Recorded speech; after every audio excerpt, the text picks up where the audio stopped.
Entre os séculos XVIII e XIX, a Europa experimentava muitas transformações. O sistema capitalista avançava rapidamente e uma nova ordem social se estabelecia. Nesse contexto, nasceram duas grandes correntes de pensamento: o liberalismo e o socialismo. Enquanto o liberalismo buscou consolidar as relações no capitalismo, o socialismo nasceu como uma resposta a seus desequilíbrios, principalmente o crescimento da pobreza e o desemprego, e propôs outra forma de organizar a sociedade.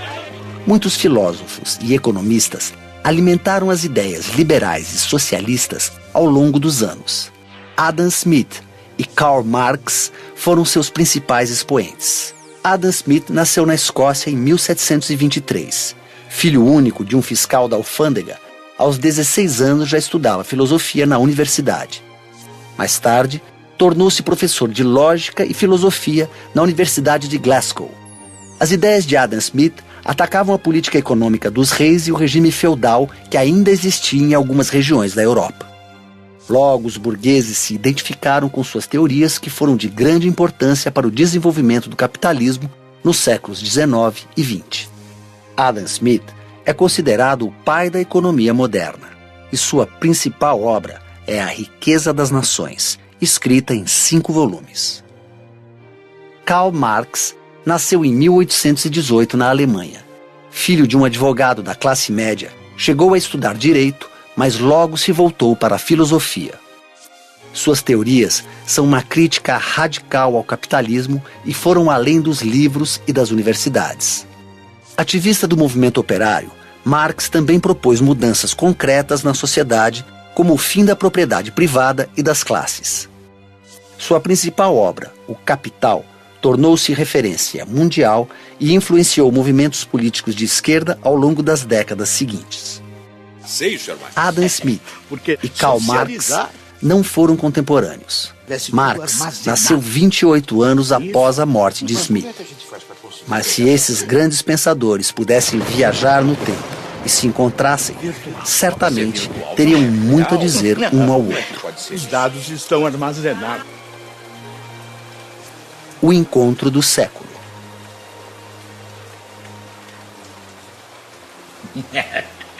Enquanto nossa sociedade estiver dividida em classes, Sr. Smith, as relações econômicas não podem ser consideradas igualitárias, tampouco livres. A classe dominante sempre vai oprimir os mais pobres. Por isso, é preciso eliminar as classes para que não tenham... O poder do seu discurso pode iludir os desavisados, sabe, Sr. Marx? Mas vamos aos fatos. Tomemos, por exemplo, esse vinho, que, aliás, tem grande presença para uma simples taberna como essa. Muito bom. Ótimo. Para fazer este vinho, vários homens de talento trabalharam. Plantaram suas uvas, as maceraram, escolheram o carvalho ideal e deixaram-no ali, o tempo certo. É uma arte, senhor. Uma arte. Sr. Smith, vá direto ao ponto. Eu sou um homem ocupado. Pois bem, o produtor desse vinho, o que é que ele buscou fazer? Um produto com muitos predicados, muitas qualidades, apenas porque ele aprecia o vinho como nós, Sr. Marx? Não. A sua intenção é sair ganhando diante de um cenário de livre concorrência. A sua intenção é vender mais, claro. E certamente, com os vinagres que estão por aí, este vinho vai render e vai vender muito mais. Trabalhando pelos seus interesses individuais, o proprietário faz com que os outros produtores também procurem melhorar a qualidade dos seus vinhos. E assim, todos empregam mais trabalhadores especializados e melhoram a produtividade. Podem até diminuir o preço, se for o caso. É o mercado se autorregulamentando, Sr. Marx. É o que impulsiona a economia e melhora a vida dos cidadãos. Como o senhor vê, as razões que levaram esse produtor a melhorar o seu vinho também impulsionaram toda a sociedade. Sr. Smith, o caminho do inferno está calçado de boas intenções. O senhor também acredita em contos de fada? Em vez de me tomar por ingênuo, o senhor deveria ler a minha obra. Está lá, Minha Riqueza das Nações. Li sua obra. Ótimo. Não quero ofendê-lo pessoalmente, mas uma resposta se faz necessária. Imagine, Sr. Smith, que o produtor desse mesmo vinho aveludado seja proprietário de muitos recursos, um membro da burguesia. Ele é um grande produtor, compra as melhores terras, contrata os profissionais mais destacados na arte do vinho, escolhe as melhores feiras para colocar seu produto. Afinal, ele pode pagar mais. O que vai acontecer com os médios e pequenos produtores? Eles irão à falência. Para esses produtores a situação será difícil, para não dizer impossível. Mas para os trabalhadores que ele empregava será pior ainda, porque eles estarão sem emprego, na miséria. Como o senhor vê, não haverá igualdade nas trocas enquanto existirem classes. Sr. Marx, tudo indica que este vinho, um bálsamo para as nossas gargantas secas, está lhe provocando desvario, sabe? E se não houvesse livre concorrência? E se todos os produtores contassem com os mesmos recursos e condições de produção iguais, como o senhor defende? Acha mesmo que estaríamos diante de um vinho tão bom? A livre concorrência é boa para todos. Sem interferência do Estado, a tendência é que o mercado encontre um equilíbrio natural, com a máxima produtividade, preço justo e melhor qualidade. Como se uma mão invisível acomodasse a economia e os problemas da sociedade. A mão invisível do mercado, Sr. Smith, na prática, rouba os mais pobres. De que adianta aumentar a produtividade se quem ganha é um só? Se quem fica com os lucros é só o dono do capital. De um lado, temos os proprietários acumulando mais capital e renda. De outro, o aumento da pobreza e da miséria. Liberdade é também igualdade econômica. Como o senhor ousa falar em liberdade se não reconhece o direito dos cidadãos de terem propriedades? Se vai contra a liberdade individual prevista e garantida pelas leis. Ora, o que são as leis, Sr. Smith?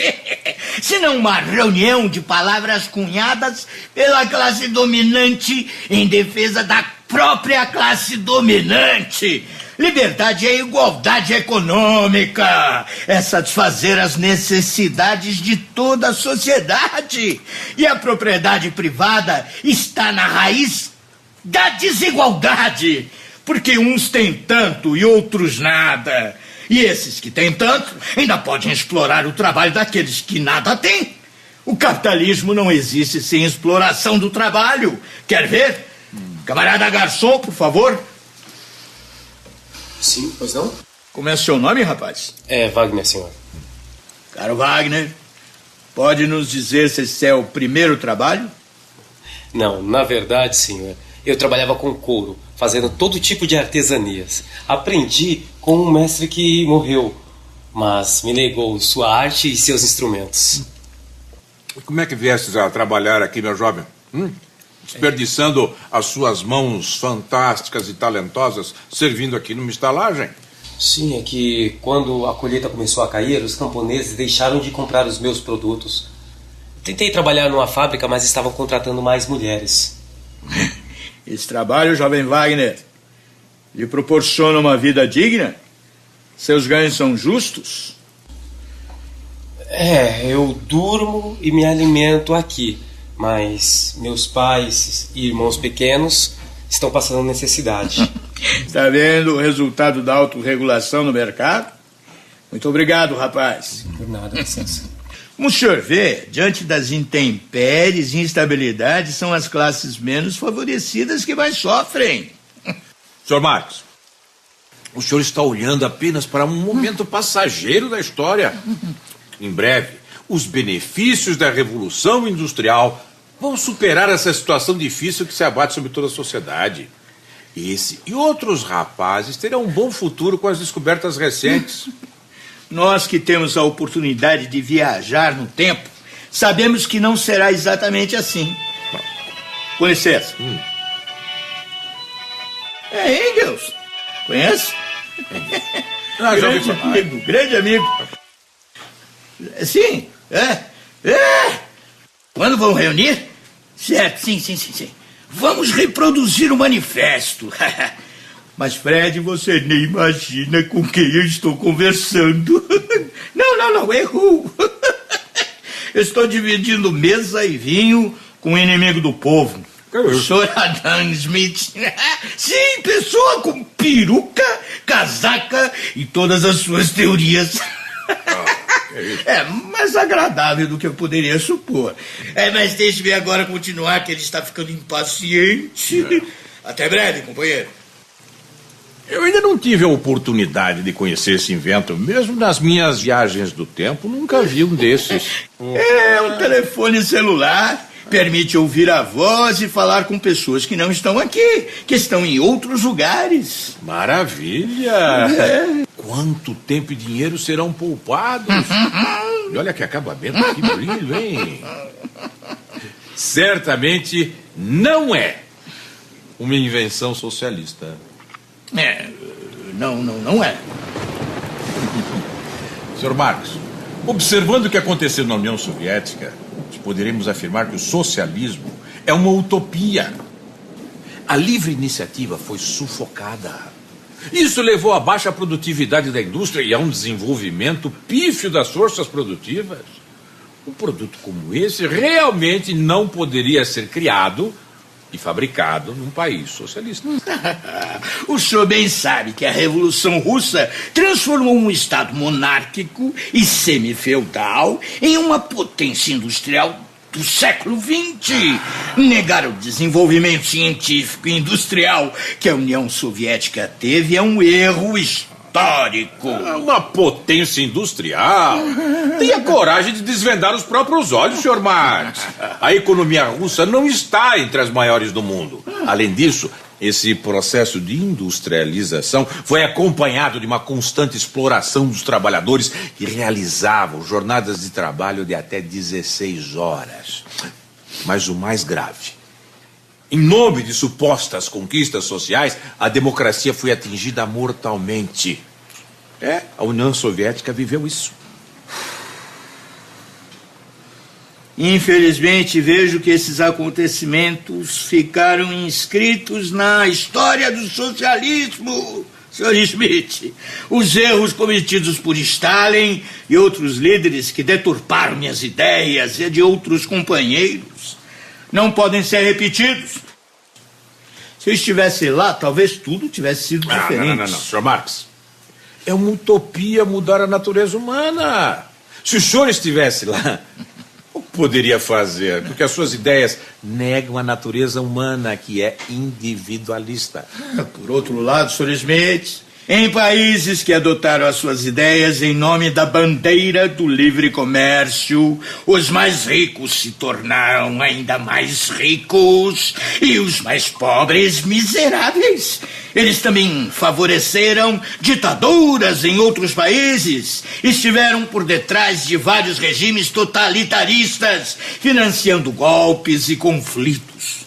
Por isso eu lhe digo, democracia e liberdade são letras mortas no capitalismo. Sr. Marx, essa conversa poderia durar séculos ainda. O fato é que nem o senhor e tampouco eu estamos satisfeitos com os caminhos que as nossas teorias tomaram na prática. Sr. Smith, nisso estamos de acordo.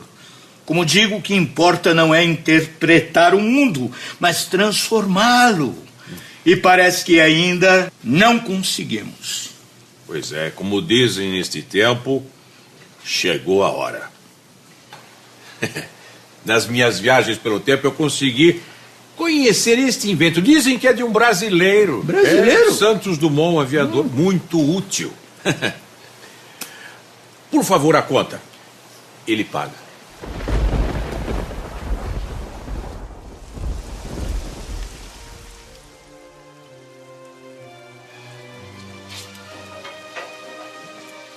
Gostaria de dar um passeio, Sr. Marx? tal andarmos por aí, talvez trocar umas ideias, descobrir até outros caminhos, outras soluções? Por que não? É pena que está chovendo um pouquinho. Senão poderíamos socializar o meu guarda-chuva. Partindo do senhor, eu tenho certeza. Mas eu queria dizer exatamente sobre essa questão das novas tecnologias. Não é? A partir delas, o que são? Mas Iniciativas pela sociedade individuais. como um todo. Sim, mas Sociedade como um essas todo. tecnologias, elas surgem a partir de iniciativas individuais. Mas Elas veja bem, poderiam tem que... remanejar essas questões de Veja problemas bem, que temos senhor na Adalto, nossa sociedade. veja bem, senhor. Se tivermos outras Mas é a sociedade